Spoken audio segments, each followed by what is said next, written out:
Good morning. We are talking of sources of credit, short-term credit, commercial paper. Another source of raising short-term funds by highly rated corporate borrowers for working capital purposes.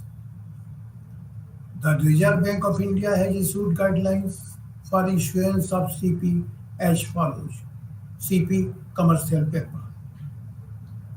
Eligibility to issue. The minimum tangible net worth of the company is rupees 4 crore as per the latest audited balance sheet. The company has fund-based working capital limits of not less than rupees 4 crore. The shares of the companies are listed at one or more stock exchanges.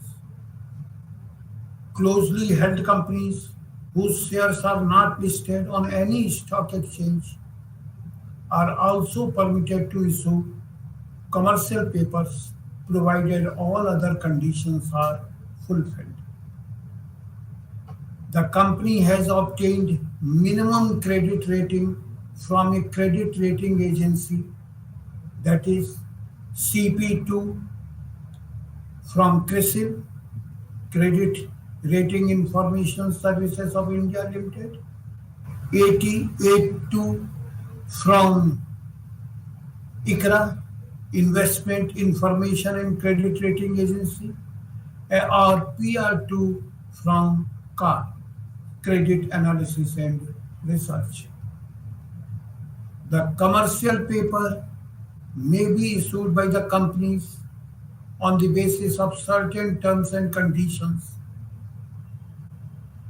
The amount for which the companies issue commercial paper is to be carved out of the fund-based working capital limit enjoyed by the company with its banker. Procedure for issuing commercial paper.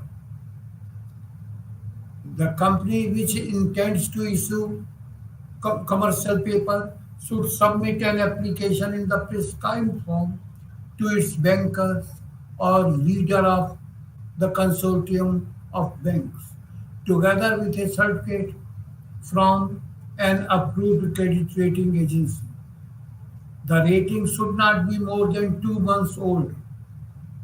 The banker will scrutinize the proposal, and if it finds the proposal satisfying all eligibility criteria and conditions, shall take the proposal on record. Thereafter, the company will make arrangement for privately placing the issue within a period of 2 weeks. Within 3 days of the completion of the issue, the company shall advise the Reserve Bank through its bankers the amount actually raised through CP. The investor shall pay the discounted value of CP through a check to the account of the issuing company with the banker.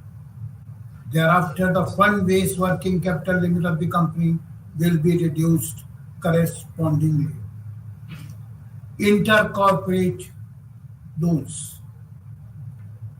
Short-term finance for working capital requirements of a company may be raised through accepting intercorporate loans or deposits. Some companies which may have surplus idle cash due to seasonal nature of their operations or otherwise would like to lend such resources for such period when they are not needed by them. On the other hand, some other companies face financial stringency and need cash resources to meet their immediate liquidity needs. The provisions have been made for intercorporate loans and guidelines issued from time to time in this regard. Bonds and debentures. Bonds and debentures are another form of raising debt for augmenting funds for long-term purposes, as well as for working capital. These debentures may be fully convertible. Fully convertible means fully convertible into shares, equity shares, partly convertible or non-convertible into equity shares. The Securities and Exchange Board of India, SEBI, controls the issuance of bonds and debentures in India, and for this it has issued guidelines which have been revised from time to time. Factoring of receivables. Factoring of receivables is another source of raising working capital by a business entity. Factoring is an agreement under which the receivables arising out of the sale of goods or services are sold by a firm called the client to the factor, a financial intermediary. The factor thereafter becomes responsible for the collection of the receivables.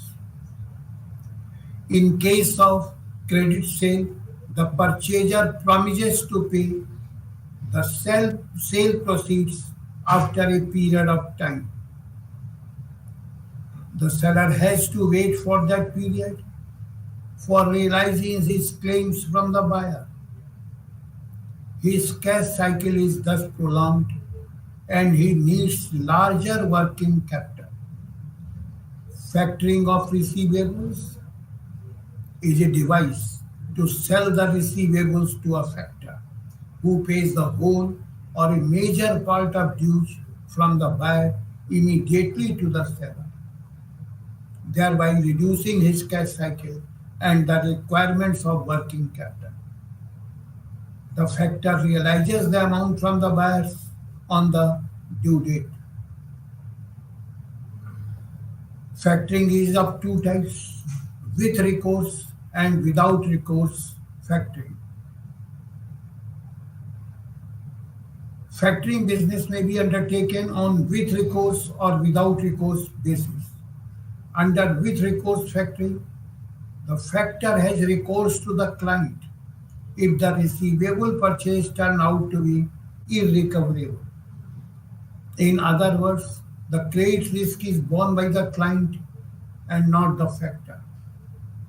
In case of without recourse factoring, the factor does not possess the above right of recourse. He has to bear the loss arising out of non-payment of dues by the buyer. The factor therefore charges higher commission for bearing this credit risk. Now the next part of today's counseling, working capital management, issues and practices. Working capital management in SMEs. To define small and medium enterprises, academics and policymakers employed a range of criteria, including total worth, relative size within the industry, number of employees, product value, yearly sales or receipts. The benchmarks, on the other hand, differ significantly from country to country. Small and medium enterprises versus large companies. Small firms are similar to large, well-established corporations, but they have a lesser market presence. On the other hand, the larger firms must deal with a plethora of rules and regulations that they have imposed on themselves. As a small business owner, you will have a lot more leeway when it comes to making adjustments to business processes. Taking working capital management seriously and paying attention to the intricacies of how cash flows are handled can make the company more lucrative. This, when paired with social networking, e-commerce and data science can be extremely beneficial to small businesses. The following distinctions in working capital management techniques exist. For short-term finance, there is growing reliance on trade credit and bank overdrafts. Willingness to extend overly generous credit terms to win business, especially from large corporations. Weak control procedures and a lack of clear working capital management policy. The manufacturing and retailing firms generally hold more than half of their total assets as current assets, many of whom do not have long-term assets such as a building or a vehicle of their own. The small firms most typically pursue finance in the form of standard small business loan. In addition to standard small business loan, they may be able to obtain funding through personal loans, such as home equity loans. Small businesses can also fund their endeavors through their vendors. Role of small and medium enterprises. Small and medium enterprises contribute significantly to the creation of jobs and the gross domestic product of all countries across the world. Not only in India, all over the world, they are the main source of creation of jobs and GDP. These in general engage in a wide range of economic activities and are often regarded as the backbone of economic growth and development in both emerging and established economies. Small and medium-sized businesses are one of the most active development engines, accounting for about 80% of worldwide economic development. SMEs account for more than 90% of business in developing nations except agricultural businesses, and they contribute significantly to GDP. As a result, practically every country considers SMEs to be a priority.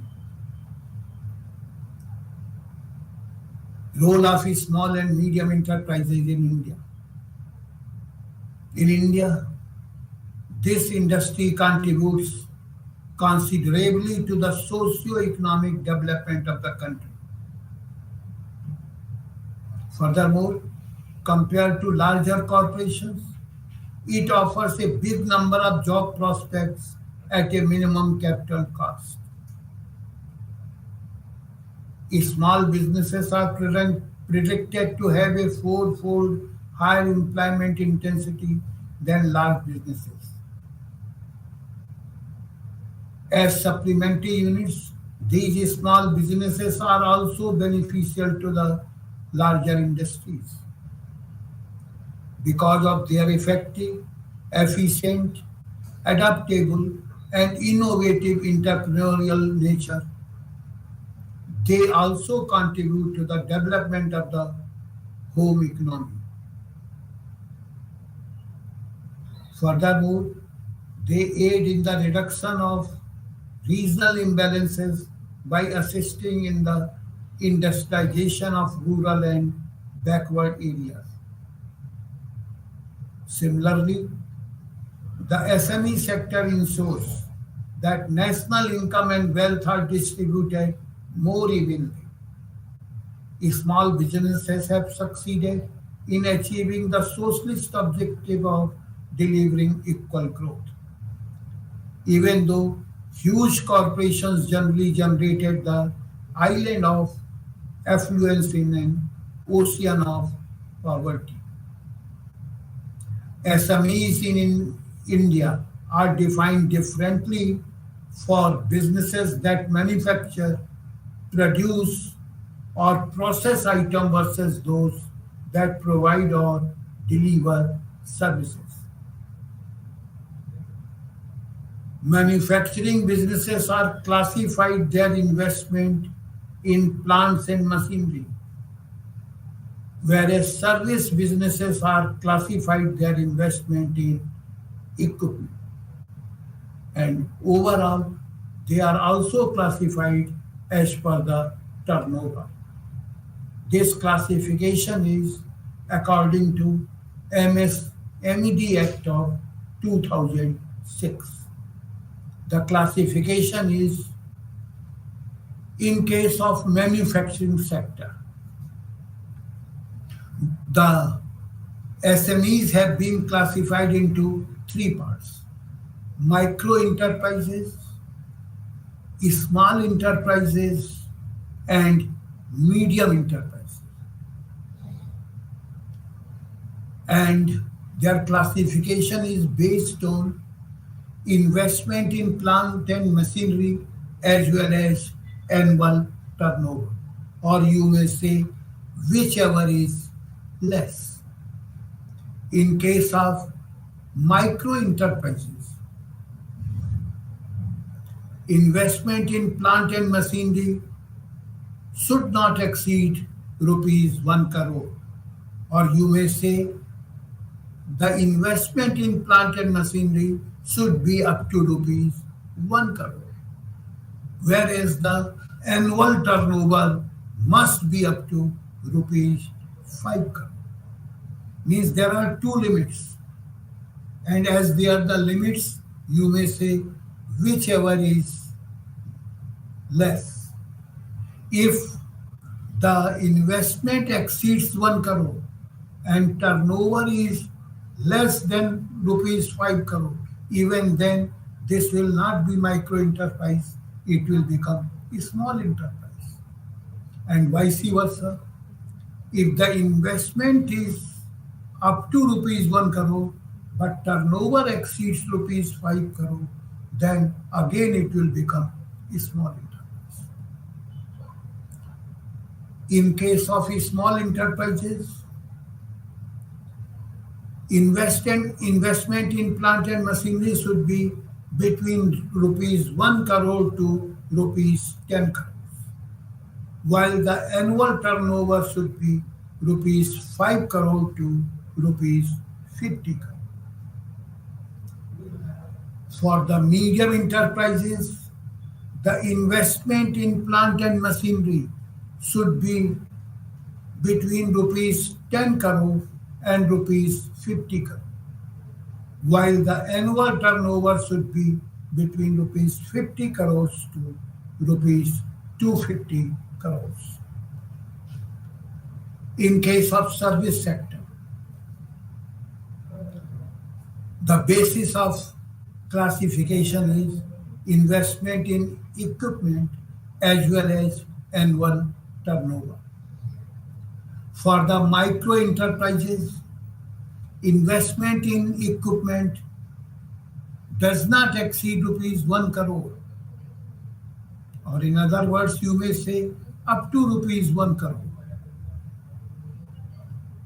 and annual turnover up to rupees 5 crore. If the investment in equipment exceeds rupees 1 crore but does not exceed rupees 10 crore, or turnover exceeds rupees 5 crore but does not exceed rupees 50 crore, then the enterprise will be known as a small enterprise. If the investment is in equipment more than rupees 10 crores but does not exceed rupees 50 crore, and annual turnover is between rupees 50 crores to rupees 250 crore, then it will be known as medium enterprise. Working capital management in SMEs. Unique characteristics.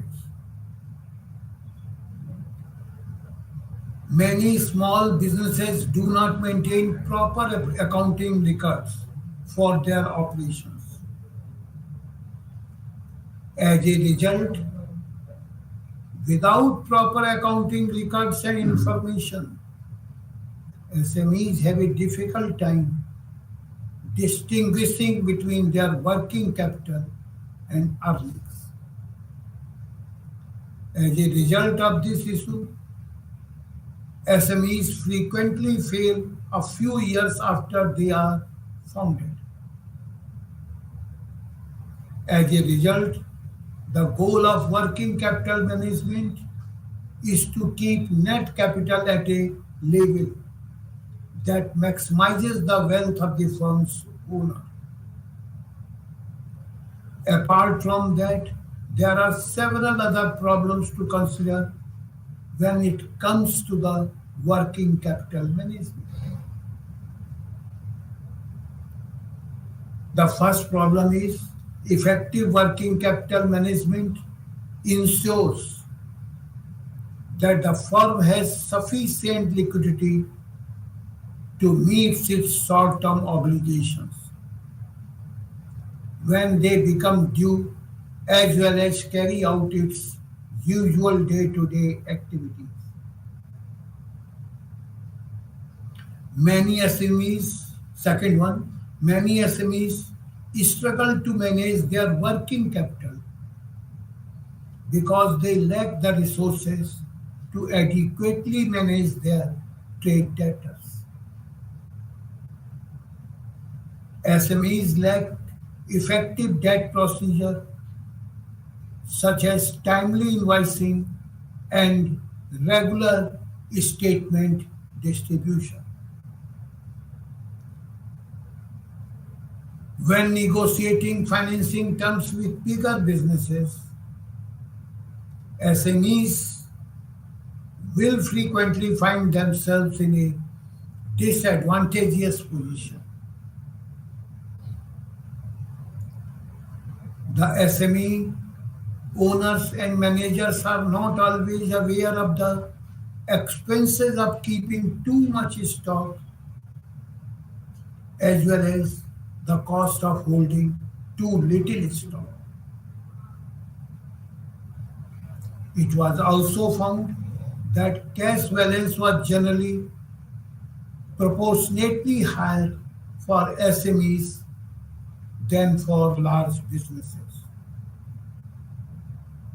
Again, more than half of the SMEs had regular surplus cash balances. Working capital cycle. There are three phases to the operation cycle. We have already discussed this working capital cycle in one of the previous counseling sessions. Here we are concerned with specifically to the SMEs.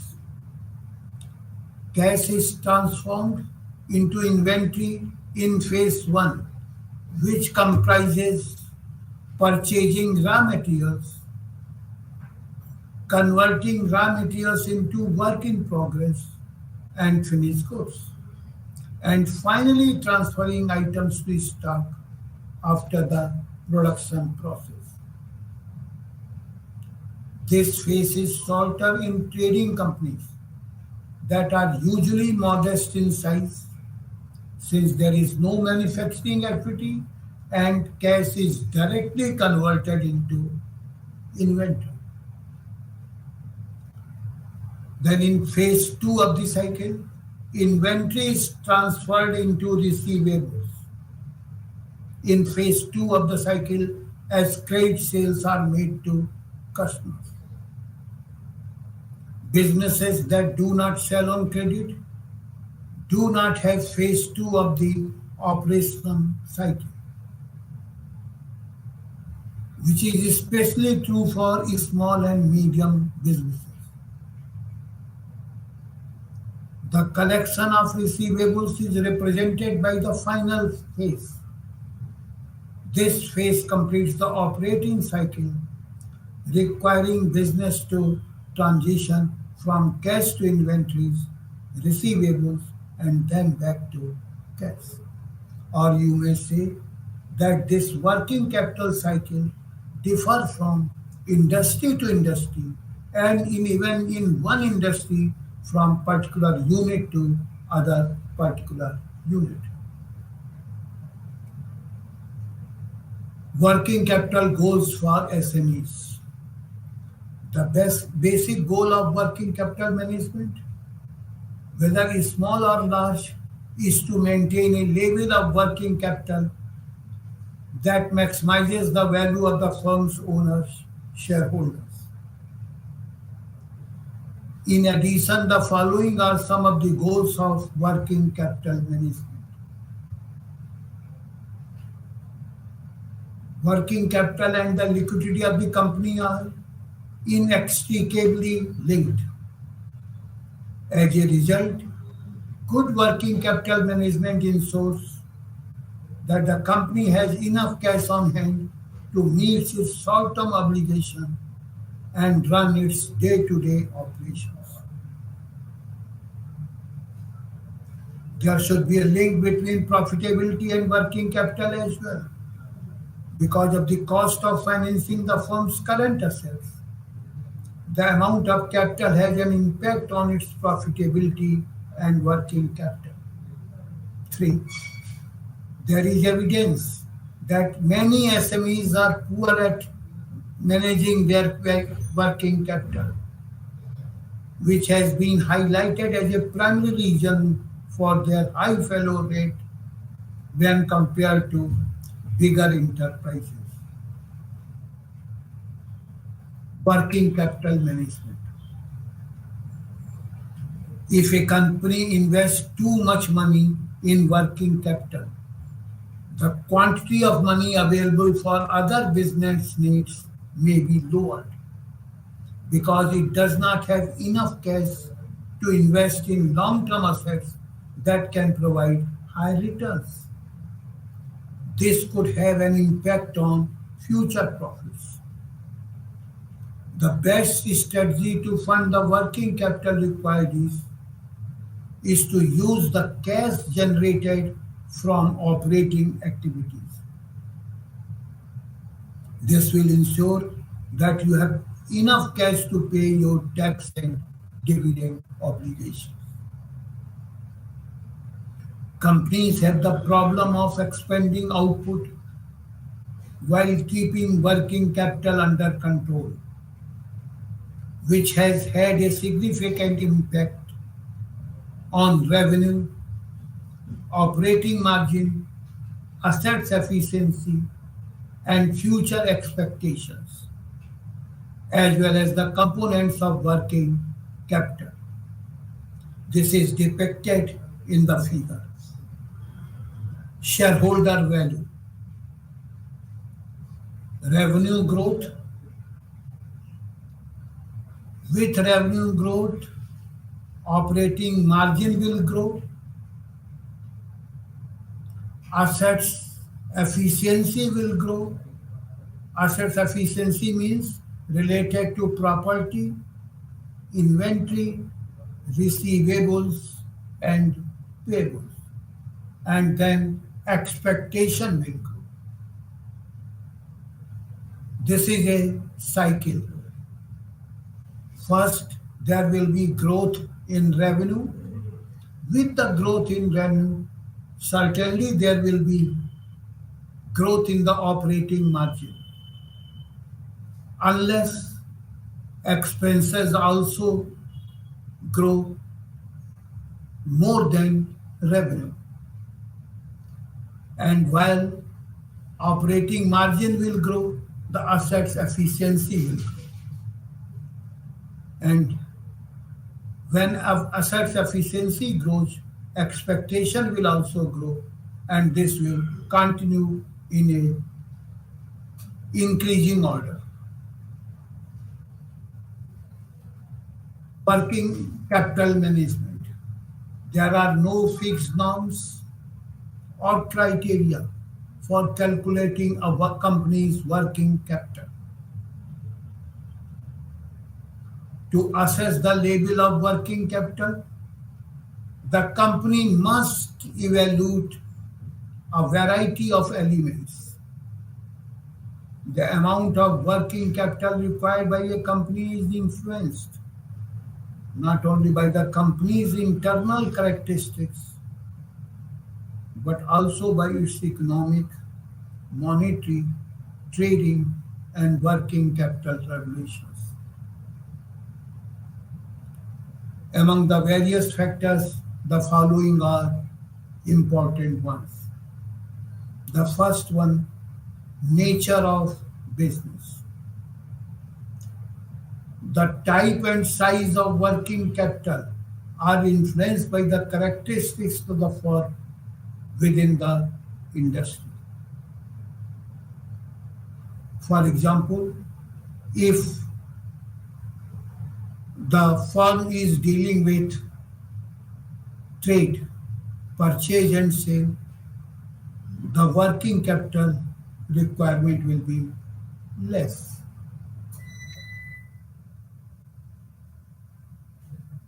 The second one is working capital policy. An aggressive working capital policy will boost profitability, but the risk will also rise if the likelihood of cash shortages or inventory shortages increases. Means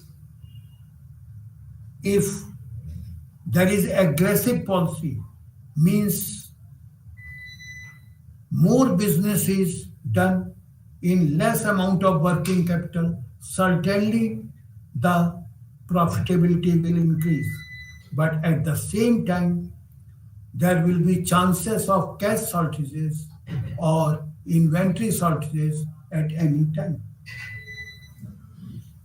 A moderate policy would strike a balance between aggressive and conservative policies. Third one, financing of working capital. The risk return trade off that happens in policy decisions about current assets investment is also important in policy decision about other items on the balance sheet,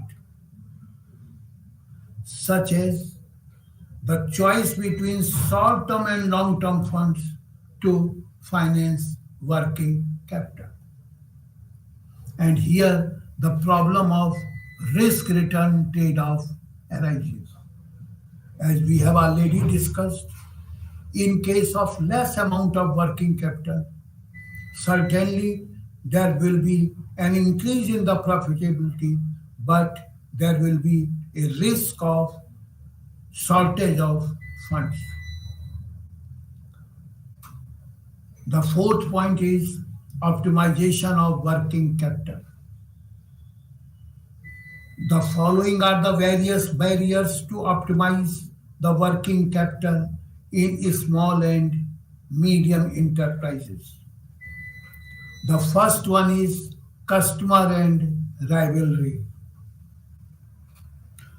Fear of compromising relationship and revenue by pursuing customers for payment too aggressively.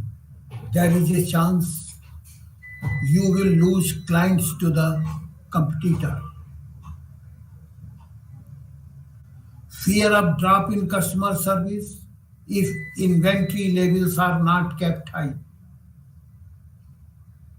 Customers are granted payment discounts even if they do not pay on time. Longer payment terms are being offered due to competition. But all this will be a loss to the profit. Second point is suppliers. Concerns about how suppliers will react and the potential of disruption to supply as a result of a unilateral move to extend payment terms. If you extend the payment terms, say from 10 days to 15 days, it is possible that the customer will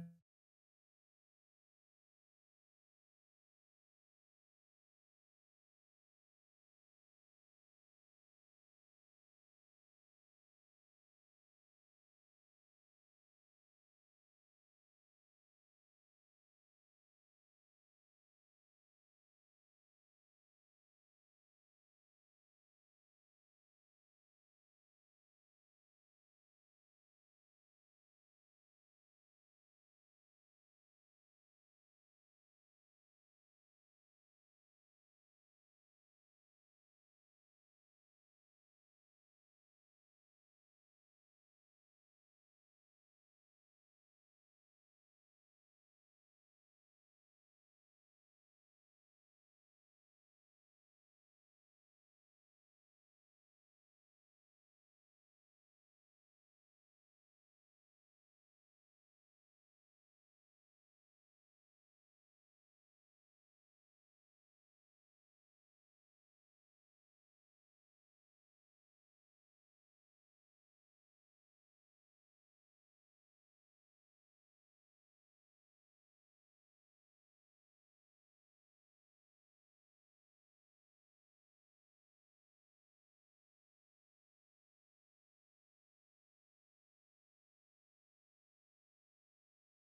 कौन से page था sir? Page कौन सा आ गया था? Page number तो पढ़े ही नहीं। पेज नंबर पढ़े हुए? पढ़े? हाँ।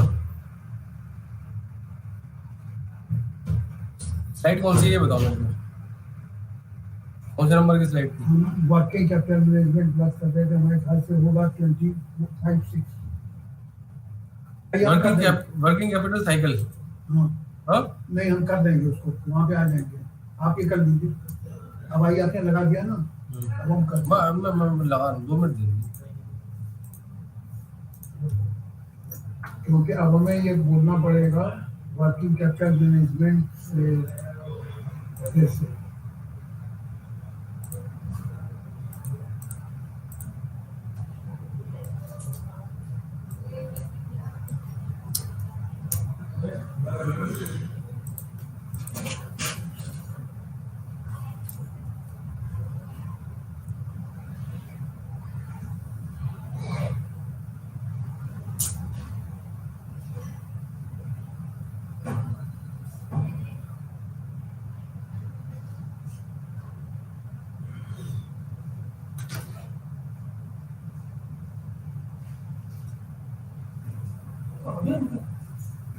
लाइट चली गई थी सर, बीच में बंद हो गया था। सिस्टम ही बंद हो गया था।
We were discussing this control and accountability.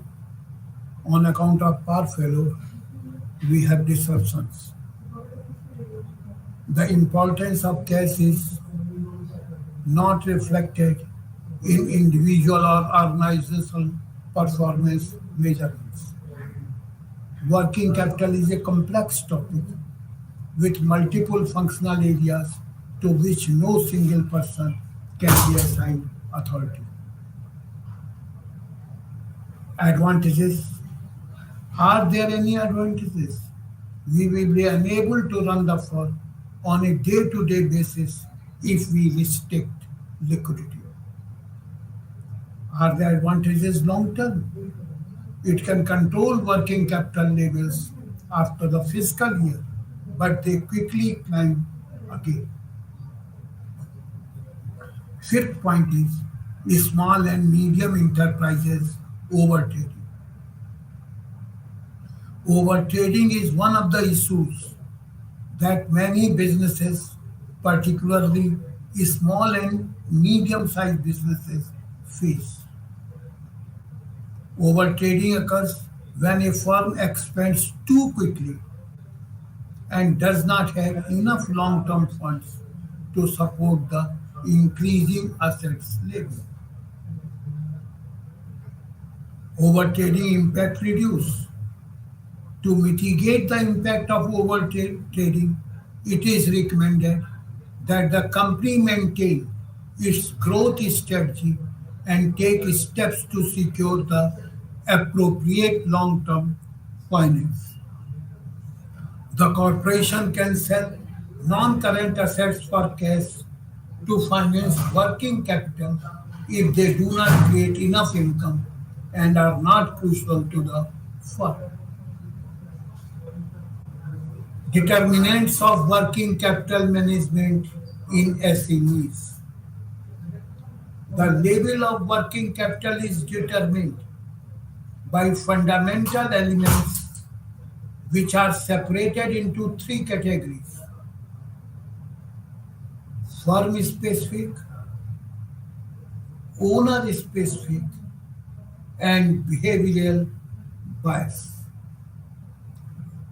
Firm specific factors.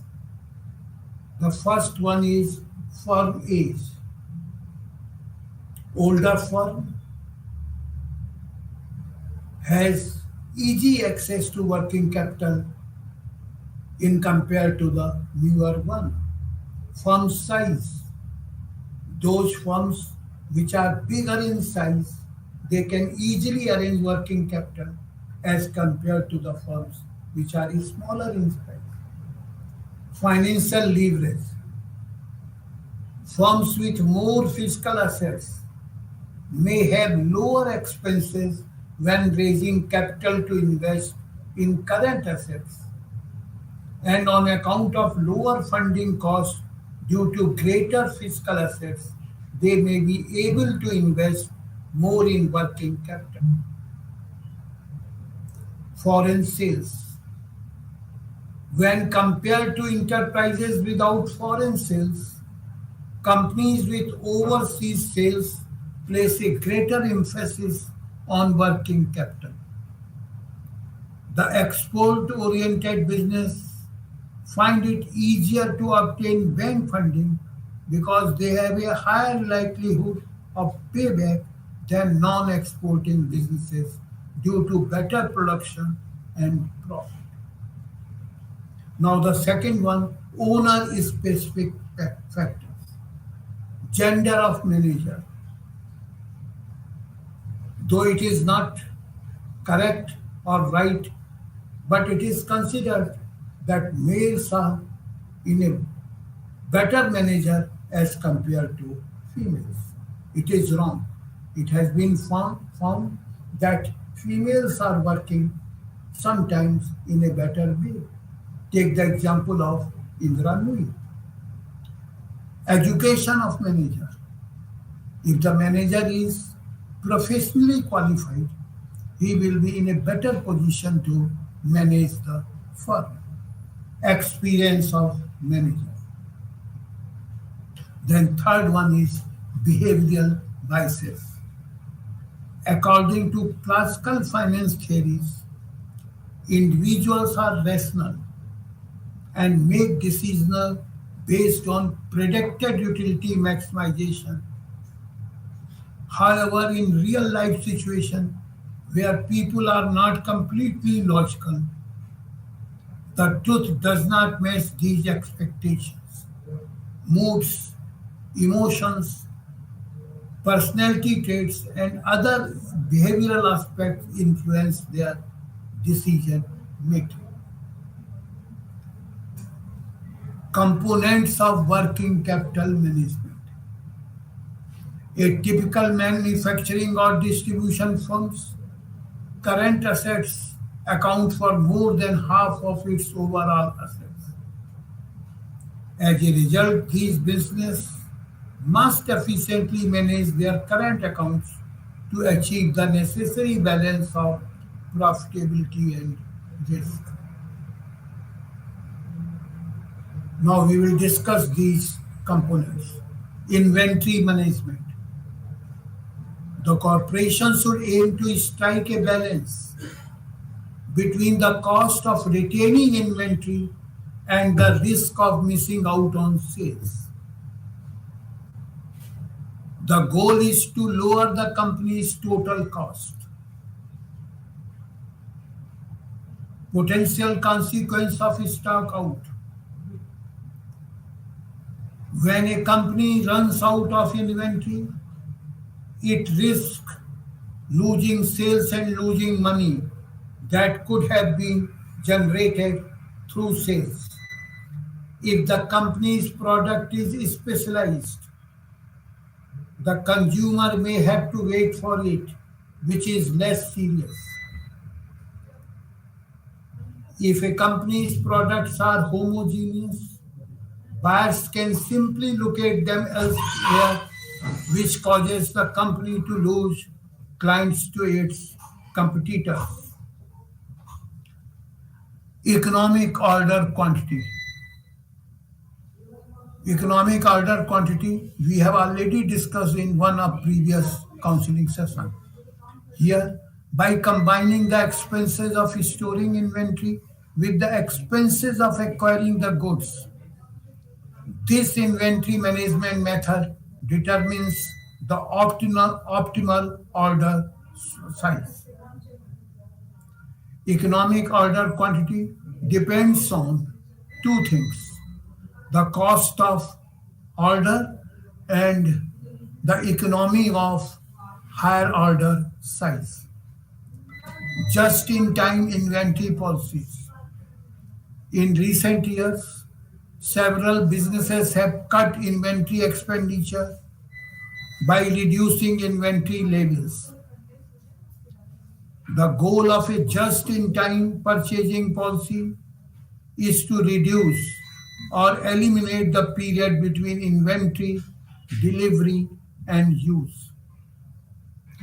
Such strategies have been used in a wide range of commercial operations and necessitate a close interaction between the raw materials provider and the purchaser of other consumable components.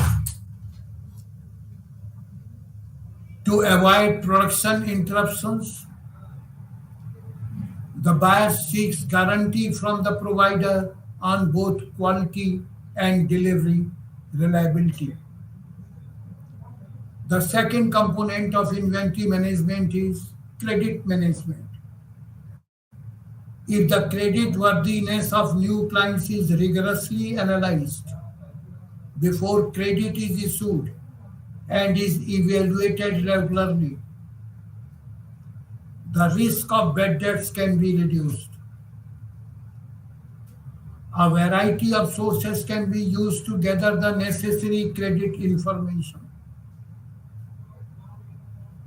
The amount of probable regular sales could be used as a reference to define the level of the credit investigation, keeping in mind the cost of analyzing creditworthiness in mind.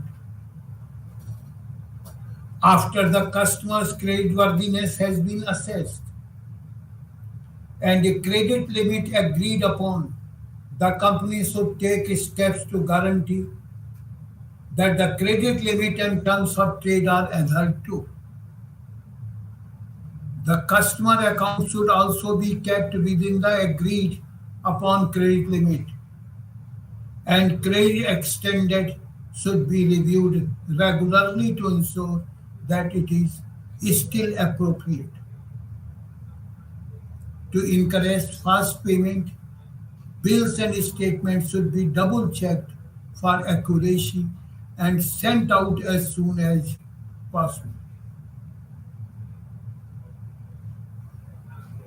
The trade receivables management strategies affect a company's commercial activities in the following way. It is the influence of trade receivables management on a company's activities. Influence of company activities on receivable management policies, marketing strategies, and strategic growth.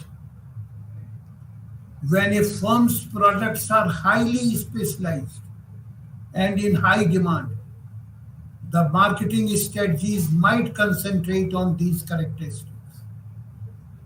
In a market with homogeneous products, the term of sale becomes significant and discounts and credit periods are regarded as key marketing tools. When long credit periods are granted, trade credit cost and hazards rises. The firm will strike a balance between this and the benefits of more profitable sales. Allowing for a longer credit period will assist the organization in getting rid of slow moving or obsolete inventory. The industry influence in general, businesses strive to conform to industry standards. A firm that offers lengthier loan terms than the industry standard can usually charge more. If the firm's credit period is cut shorter than the industry norm, it may lose sales or have to lower prices. It would be necessary to assess the additional cost of discounting versus the benefits of lowering loan cost. Receivables collection system. The three stages of trade receivables management are credit policy, credit monitoring, and credit collection, which we have already discussed. Protection against bad debts. Specific account insurance allows a corporation to protect essential accounts from default and can be utilized for significant clients. Furthermore, cash discounts may encourage early payments, but their cost must be lower than the total finance savings resulting from lower trade receivables balances. Any administrative or financial savings resulting from shorter trade receivables, collection periods, and any benefits from lower bad debts. Now, the cash management. The trade-off between liquidity benefits and cost is an important aspect of cash management. Making the cash collection and disbursement system as efficient as possible is the other half. Because cash is a non-profitable asset, the purpose of cash management is to keep the quantity of cash in hand to the minimum. Influence. The internal and external influences of companies' cash balances are detailed in the table. Internal factors and external factors. Internal factor is type of business. Some businesses have a consistent demand for their products throughout the year, while others have to change degree of demand and seasonal or cyclical revenues. Firms with cyclical seasonal cash flow on the other hand require effective cash management. External factors, the economy. The state of the economy has an indirect impact on cash holding.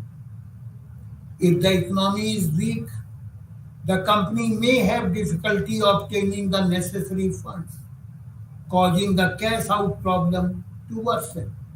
This condition may be manageable and not especially harmful during boom times. Profitability. Companies with cash must maximize the return on their cash investment. Cash management at a loss-making company focuses on balancing liquidity issue until cash flows are positive. The strategy should be a growing company demands capital at all times, which has implication for cash flow when the expansion is not properly financed and liquidity is a significant concern. The company is said to be overtrading. The capital structure chosen will have a financial impact. Interest must be paid on the debt capital as well as capital redemption. How capital is repaid is determined by the type of debt. Inflation. Working capital requirements will be increased during periods of high inflation. This is especially true when a company is profitable, as the cost of replacing a capital, expenses, and assets may outpace the cash generated by the sale of older things. Effective working capital management for SMEs. Many SMEs owners, managers in realty run their business through trial and error. They frequently focus on innovation and sales, but they are less strict when it comes to financial management, particularly working capital management. First one, reduce inventory. In the following way, organization can reduce inventory across the value chain. Enhanced forecast accuracy and demand planning. Second one, improved delivery and logistic concepts. Third one, optimize production processes. Fourth one, variance management. One technique to reorganize and narrow the assortment and focus on the most selling products is to reduce product complexity and carefully track the demand of products variant to find the low turning products. Customization of items should be done as late as possible in the manufacturing process.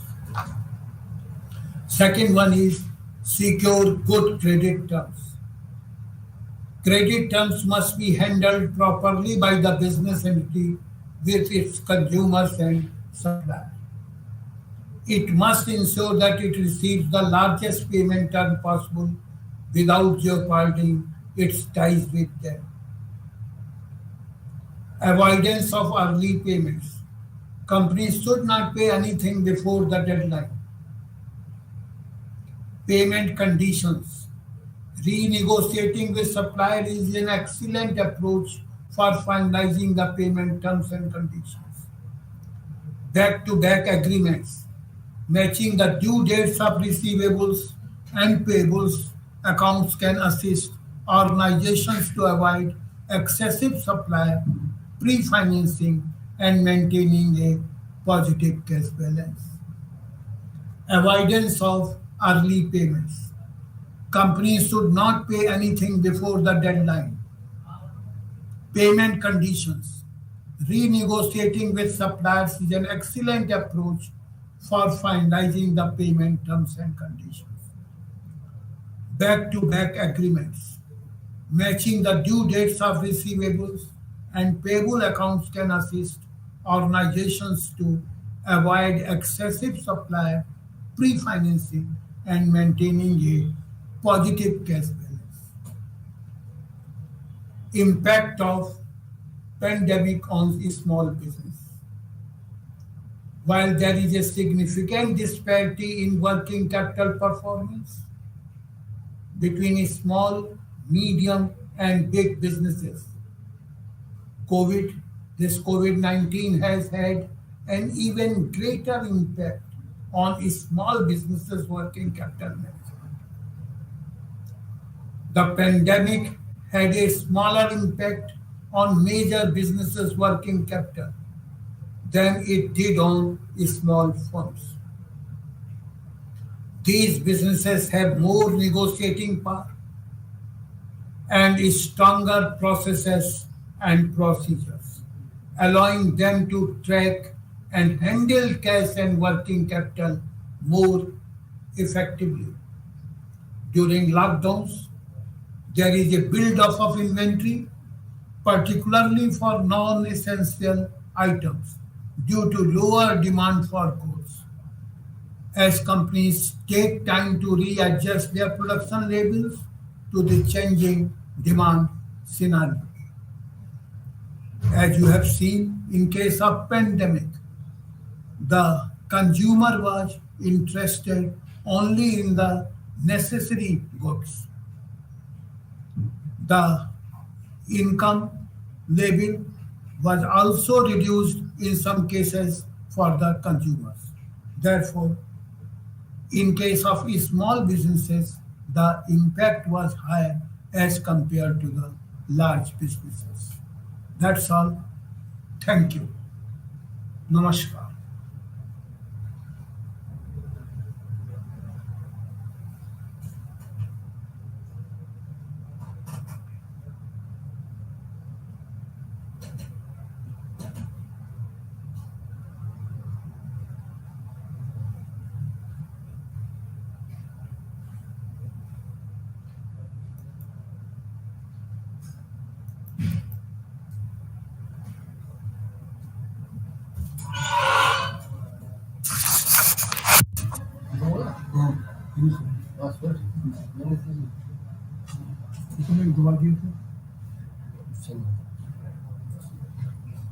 Live चली गई थी ना, मैंने कहा पता नहीं